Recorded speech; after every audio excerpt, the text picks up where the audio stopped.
जय राधा माधव। श्री मीराबाई सा का चरित्र पिछले भाग से आगे। एक बार ऐसे ही मीरा राजमहल में ठहरे एक संत के समीप प्रातःकाल जा पहुंची।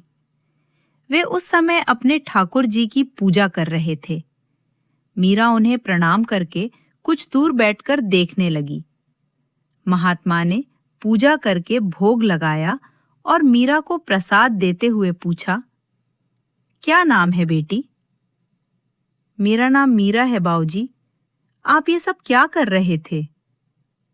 मैं पूजा कर रहा था ठाकुर जी की। यही ठाकुर जी हैं? हमारे मंदिर में तो ठाकुर जी बहुत बड़े हैं। ये छोटे ठाकुर जी कौन से हैं? मीरा ने कहा। मैं श्री कृष्ण की पूजा करता हूँ। ये मूर्ति भगवान श्री कृष्ण की प्रतीक है। प्रतीक तो छोटा बड़ा कैसा भी बनाया जा सकता है बेटी। क्या यही भगवान है महाराज? अथवा ये भगवान नहीं है? मैं समझी नहीं। बेटी, भगवान तो सर्वत्र हैं। वे इस मूर्ति में भी हैं। जो सर्वत्र हैं, उसका अपनी रुचि के अनुसार कैसा भी प्रतीक बनाकर श्रद्धा अर्पित की जा सकती है। जो सर्वत्र है महाराज, उसकी पूजा भी तो सब कहीं की जा सकती है। केवल किसी प्रतीक विशेष में ही पूजा का आग्रह क्यों हो? संत ने दृष्टि उठाकर मीरा को भली प्रकार देखा। उन्हें आश्चर्य हुआ कि लगभग 5 वर्ष आयु की ये बालिका कैसा गूढ़ प्रश्न पूछ गई। मीरा अब भी अपने प्रश्न का उत्तर पाने के लिए उनकी ओर देख रही थी। उन शांत निर्मल नेत्रों में उसका प्रश्न जैसे मूर्त हो उठा था। नेत्रों में ऐसी स्पष्ट अभिव्यक्ति उन्होंने कहीं नहीं देखी थी।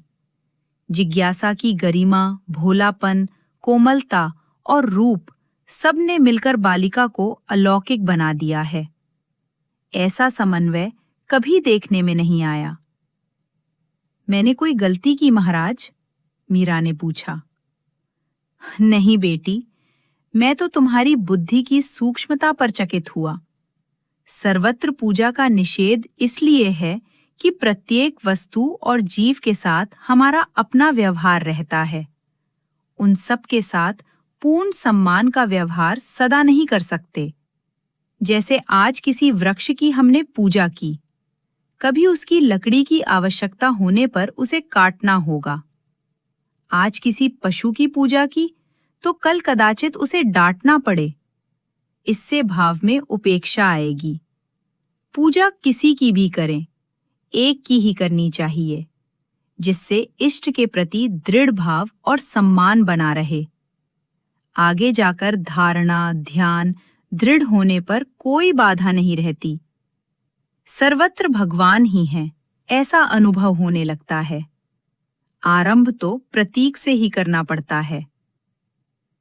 यदि ये मूर्ति आप मुझे बख्श दें तो मैं भी इनकी पूजा किया करूंगी। नहीं बेटी, अपने भगवान किसी को नहीं देना चाहिए।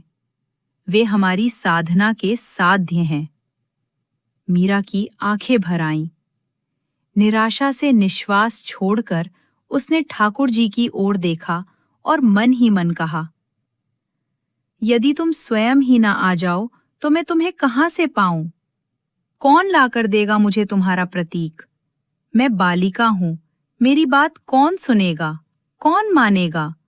मेरी शक्ति कितनी? बाबोसा को छोड़कर और किसी के पास तो मेरे लिए समय ही नहीं है। तुम ना आओ तो मैं क्या कर सकूंगी? उसकी बड़ी बड़ी आंसू भरी आंखें छलक पड़ीं। वह मुंह फेरकर अंतःपुर की ओर चल दी। दूसरे दिन पुनः प्रातःकाल वह उन संत के निवास स्थान पर जा पहुंची। संत पूजा कर रहे थे। उसे आई जानकर एक बार आंख उठाकर उसकी ओर देखा और अपने कार्य में लग गए। मीरा प्रणाम करके एक ओर बैठ गई। पूजा होने पर उसने कल की भांति ही आरती ले धरती पर सिर टेककर भक्त और भगवान दोनों को प्रणाम किया। तुम ठाकुर जी को पाना चाहती हो ना? संत ने प्रसाद देते हुए कहा। हाँ बाऊजी, किंतु ये तो आपकी साधना के साध्य हैं, कहते हुए मीरा का कंठ कांप गया। अब ये तुम्हारे पास आना चाहते हैं, तुम्हारी साधना के साध्य बनकर रहना चाहते हैं। क्या सच? मीरा आश्चर्य मिश्रित प्रसन्नता से भरकर बोल पड़ी। उसे जैसे अपने कानों पर विश्वास नहीं हुआ।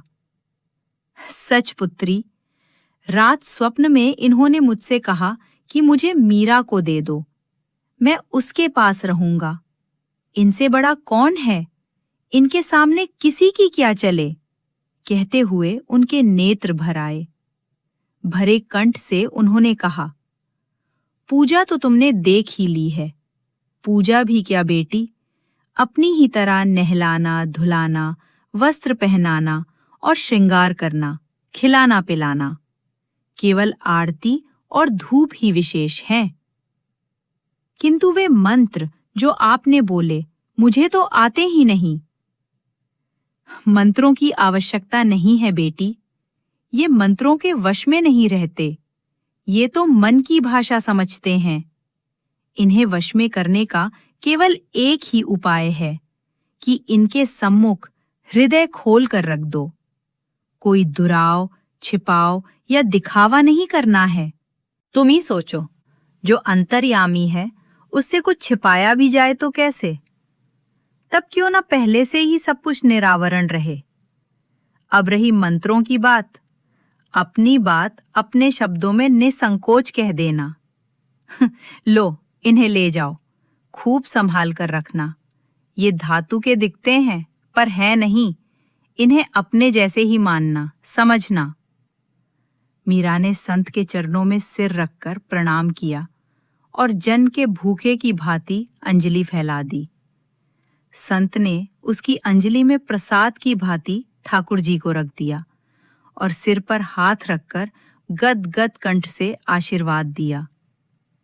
भक्ति महारानी अपने पुत्र ज्ञान वैराग्य सहित तुम्हारे हृदय में निवास करें। प्रभु सदा तुम्हारे सानुकूल रहें।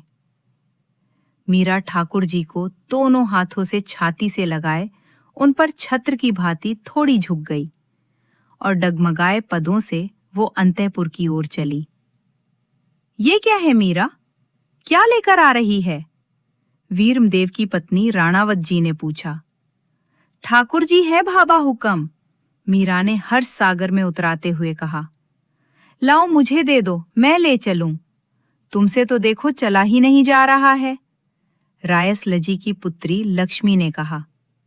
ना ना ना, मीरा ने आतुरतापूर्वक ना कहते हुए मूर्ति को कृपण के धन की भांति अपने से चिपका लिया और शीघ्रतापूर्वक अपनी मां के कक्ष में चली गई। वहां जाकर झरोखे में लकड़ी की चौकी सीधी करके और उस पर अपनी नई ओढ़नी बिछा करके ठाकुर जी को विराजमान कर दिया। थोड़ी दूर बैठकर वो उन्हें निहारने लगी। रह रह करके आंखों से आंसू निकल पड़ते। आज की इस उपलब्धि के सम्मुख मीरा के लिए सारा जगत तुच्छ हो गया। जो अब तक अपने थे वे सब सामान्य या पराये हो गए और आज आया हुआ ये नन्हा सा मुस्कुराता पाहुना ऐसा अपना हुआ जैसा अब तक कोई न था। सारी हंसी खुशी, खेल तमाशे, नाच गाना, पहनना ओढ़ना सब कुछ इस पर न्यौछावर हो गया। हृदय में जैसे हर्ष की सीर खुल गई और उत्साह जैसे उफना पड़ रहा था। क्या करूं इसके लिए जिससे ये प्रसन्न हो, इसे सुख मिले। आहा, कैसे देख रहा है मेरी ओर। अरे भूल हुई, तुम तो भगवान हो। तू कर गई मैं। आहा, कितने अच्छे हैं आप। कितनी कृपा की कि उन संत के पास से मेरे पास चले आए। मुझे तो कुछ आता ही नहीं, कुछ भूल हो जाए तो रूठना नहीं हो। बता देना कि ऐसा नहीं वैसा, फिर भूल नहीं होगी, कभी ना होगी। उन महात्मा की याद तो नहीं आ रही? आती तो होगी ही, न जाने कब से उनके साथ रह रहे थे। वे तो तुम्हें मुझे देते हुए रो ही पड़े थे। मैं तुम्हें बहुत अच्छी तरह रखूंगी, अपने साथ ही सुलाऊंगी, नहलाऊंगी। बहुत फूल है फुलवारी में, लाकर तुम्हें सजाऊंगी और आज ही बाबोसा से कहकर तुम्हारे लिए पलंग, हिंडोला, गद्दी, मोड़े, सिरक, दोवड़, पछेवड़ी और किम खाप के बागे भी बनवा दूंगी। ऐसा सजाकर रखूंगी कि बस लोग देखते रह जाएं। तुमने मंदिर में चारभुजा नाथ को देखा है? नहीं? मैं ले चलूंगी तुम्हें दर्शन कराने। वे सदा ही ऐसे सजे धजे रहते हैं जैसे अभी अभी बींद बने हों। मैं तुम्हें उनसे भी ज्यादा सजाकर रखूंगी। तुम चलोगे मेरे साथ रनिवास की फुलवारी में? वह छोटी सी है। भला परकोटे के अंदर बड़ा बाग कैसे लग सकता है ना? वैसे कभी कभी तीज त्योहार पर हम बड़े बाग में भी चलेंगे। वहां झूला झूलेंगे हम। डावड़ियां और काकी भौजाइयां, दमामणियां गीत गाती हैं। आहा, बहुत मजा आता है तब जब झूला रुकने पर देवरानी जेठानी स्त्री को भाई बंधु पुरुष को झूले से उतरने नहीं देते, एक दूसरे का नाम बताए बिना। बहुत बार तो चलते झूले पर ही सोटे मारने लगते हैं कि नाम बताओ, जानते हो? सीधे सीधे कोई नहीं बताता। थोड़ी मार खाकर, थोड़ी मनुहार करवाकर फिर दोहे या छंद में नाम बोला जाता है, समझे? बड़ों को कोई परेशानी नहीं होती। वे बड़े जो होते हैं आराम से थोड़े नखरे के बाद नाम बोल देते हैं, पर छोटों को राम राम कहो। मेरे कुंवर सा की तो बड़ी बुरी हालत हो जाती है। बड़े भाइयों के, काकाओं के सामने कैसे भाबू का नाम ले। जानते हो, जब दिन में लड़कियां झूलती हैं तो वे भी बड़ों की देखा देखी सोटे मारकर झूलने वालियों को नाम लेने को कहती हैं। लक्ष्मी जीजा और जसवंत जीजा कहती हैं कि अरे, हमें क्यों मारती हो, हम किसका नाम लें? लेकिन सुने कौन? जब तड़ातड़ मार पड़ी तो कहने लगीं कि ठहरो, हम ले रही हैं नाम। जानते हो क्या कहा उन्होंने? वे बोली, तुम सोचते होगे कि हंसे जा रही है, कुछ कहती तो है नहीं। आप सुनोगे तो आप भी हंसोगे।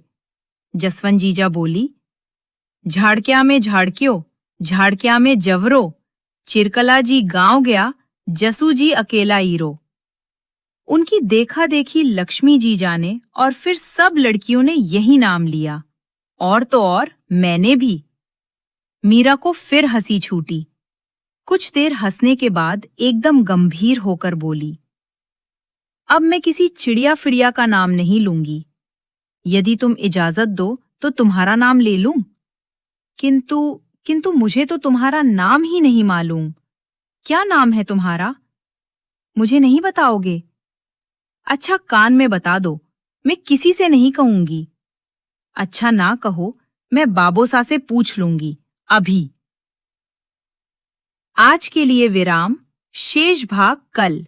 जय जय श्री राधे।